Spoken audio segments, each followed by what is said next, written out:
welcome to Solution on Wheels. Hello, everyone. We are in Wan Chai right now, right outside of the Golden Bohemia Square. Next to me, I have the honor to talk to the founder of Solution Journalism Network, and some people even call him the father of solution journalism, Mr. David Bornstein. Thank you. David is actually just finished his Thanksgiving dinner, jumped on the plane from New York to Hong Kong, and he arrived at 4:45 this morning. And it is now 5:45, so you have been non-stop participating in the annual Social Enterprise Summit in Hong Kong. And welcome to Hong Kong. Oh, welcome. It's your second time here, I believe?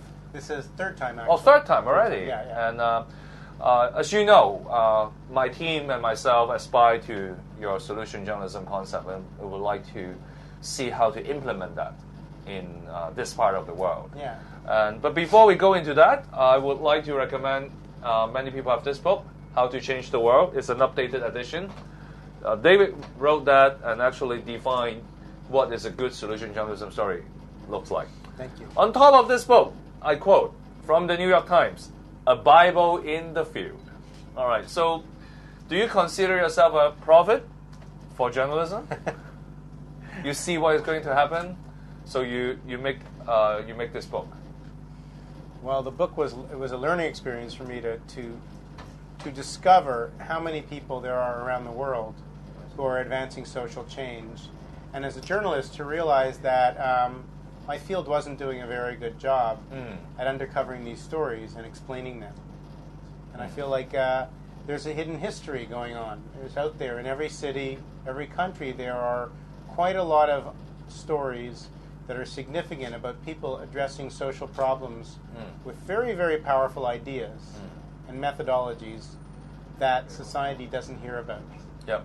But you can do many things. I mean, as a journalist, you can do many things. You can continue the path of exposing different problems in the world and ask people to think more about it. Yeah. Or you can go through the route which some network station has been doing. For example, CNN Heroes. Yeah. Boasting a lot of heroes in the world. They are doing good for the world. But you didn't choose this path nor this path. Yeah. You don't praise the heroes. You don't simply expose the problem. You go the third way. Yeah. What makes you do that? Yeah, it's an interesting question. I feel like writing about the problems and then stopping there is totally unsatisfying for me. My natural curiosity is always to say, okay, now what do we do about it? Does anyone have a good idea? I'm just interested for my own curiosity. So I just assume other people would be interested too. And then, it's fine to write a profile of a charismatic person or a great problem solver, but it's not really satisfying either because you can't replicate heroes. But if there's a good idea, if this person is doing a good idea and they've worked on a method for 5 or 10 years and they've figured out something that every school can do or every hospital can do, that's much more powerful as a story. I see. So we cannot imitate heroes because they have some hero qualities, but we can imitate an idea, copy an idea, or even improve the ideas. Yeah, that's right, the knowledge. When there's a good methodology out there, how do you make sure that students succeed in school? How do you reduce infections in hospitals? These are not things that require one person to do them all the time.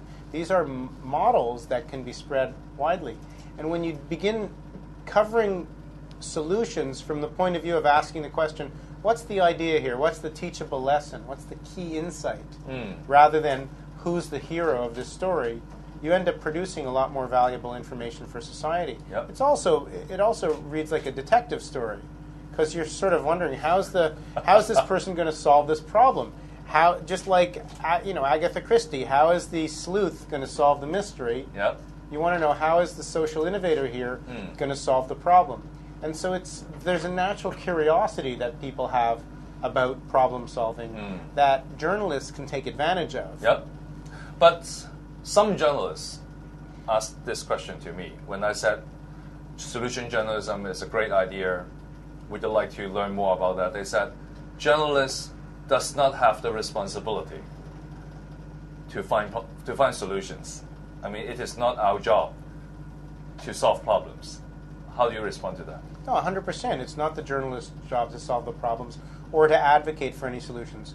The journalist's job is to report on activity in society and to reflect society back to itself, to cover all of this activity in society that's significant and newsworthy.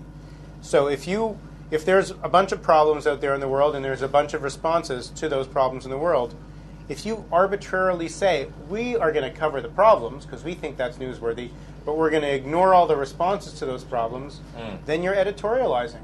All right. You're not even covering society faithfully. You're not being accurate. You're deciding that this is something that's important. These are things we should ignore. All right. But there's another... Now, can I just add? All right, go ahead. Now, when you report on a response to a problem, you're not saying this is the only response or even this is the best response. You're saying this is a problem, this is a response, this is the results that this solution is producing. So, and by the way, these results have this kind of evidence associated with it. It's very strong evidence, it's weak evidence, it's anecdotal evidence. All right. It's 30 years of studies. Okay.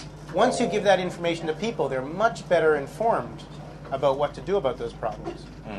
Well, last two questions. We are all in a hurry. Everyone from the Social Enterprise Summit is watching our show outside. They are going onto the ferry cruise right now, so say hello. Hello. Two more questions, and then we'll go on board the cruise and have dinner.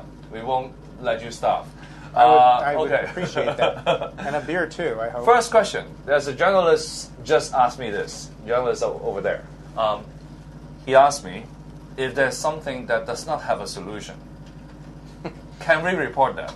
I mean, would solution journalism report a story that may not have solutions? Well, you report the story as best as you can. If there is something to report on, if there are places that are responding to this problem in a creative way, you report on that. If there's nothing there, then the story is, you can't report on something that's not happening. You can write an opinion piece, but that's a different thing. We're talking about reporting on things that are creative responses to problems that have some sort of evidence associated with the response.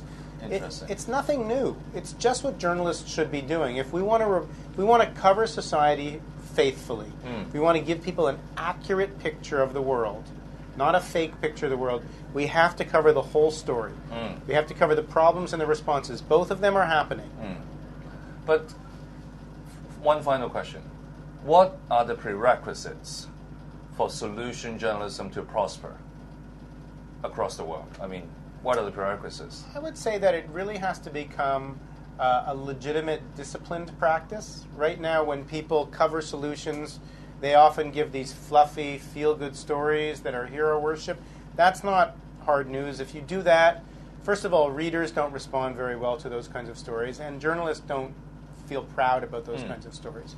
So I would say make it rigorous. Make it as rigorous as your toughest investigative journalism. All right. Just as rigorous or more rigorous. All right. And secondly, connect with people. Let people know what you're doing. If you're a newspaper and you're saying, normally we just cover the problems, now we're also covering the problems and responses. You as our readers, let us know what you think. Can I ask one follow-up? I know you're starving as well. But do you think solution journalism can survive in a very divisive society? I mean, or is it the other way around? A divisive society needs solution journalism. Which of the statements are more correct? I would say a divisive society needs more solutions journalism because it needs to become aware of its own strengths. When a society begins to understand the strengths that are within itself, those strengths are widely scattered across the society. They exist in the two groups that are divided. So one group gets to see strength in another group and vice versa. Once you begin to see the strengths and the resilience in your own society, you begin to feel you begin to feel more of a sense of abundance of creativity. Yep. You see that there are good people around doing intelligent, competent things to solve problems. Right. It's harder to dislike everybody else in the other group. So polarization requires a worldview that says there's a whole group of other people in the world that are not in good faith, that are not good faith actors. Solutions journalism reveals that there's creativity and intelligence and caring in many corners of society, and that changes the way people think of the world.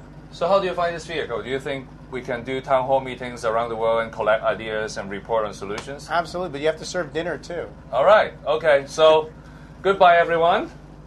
Goodbye, and we'll see David very soon. Thank you very much. Thank you. Honored to talk to you. Thank you. Pleasure. Thank Let's you. go, everyone.